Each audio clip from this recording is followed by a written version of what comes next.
Did you know that saloon keeping, or as we refer to it today, bartending, was one of the only jobs available to newly freed black men after the American Revolution?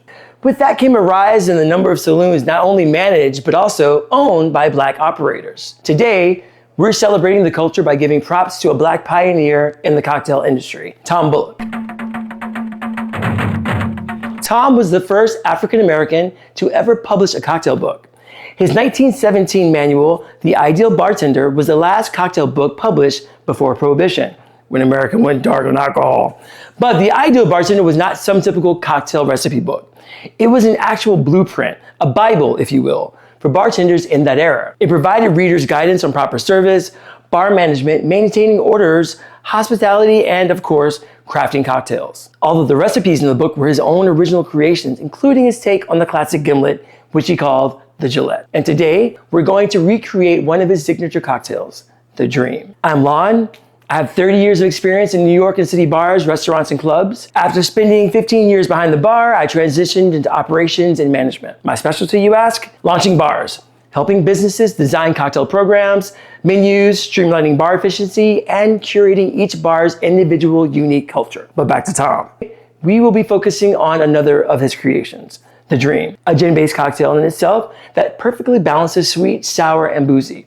As with most early American bartenders, little is known about Bullock's personal life. He was born in Louisville, Kentucky, and is thought to have been the son of a former slave and a Union soldier. By the early 1900s, Bullock was in St. Louis, where he became a legendary figure behind the bar. In the North, black bartenders were seen as competition and were often shut out entirely. But black bartenders in the South had this semi-privileged status because they were celebrated by their white patrons. Go figure.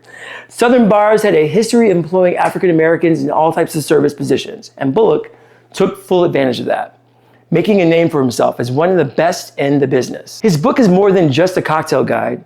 It's a valuable historical document.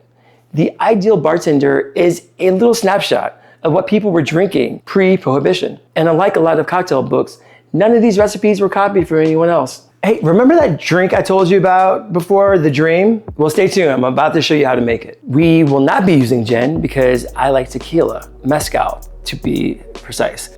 Same flavor profile, it'll give you the same effects. The cocktail calls for 2 ounces of your spirit. We're using mezcal and a little tiny red cup because it is the perfect 2 ounce pour.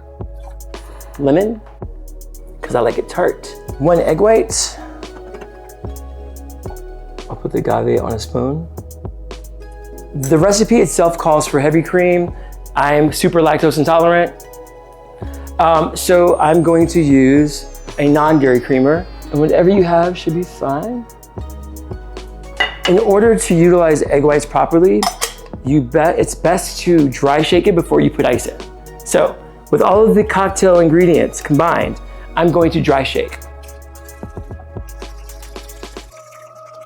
Dry shaking creates aeration, which causes there to be a foam. As soon as your dry shaking is done, immediately grab your ice and then shake.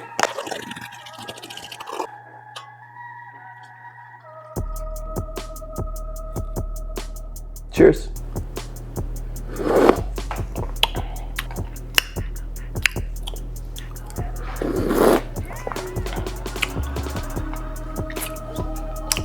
That's good. So let's raise a glass and tip our hats to Tom Bullock, a pioneer and a trailblazer. I'm Lonn. Make sure to like, follow, and subscribe for more stories as we continue celebrating the culture.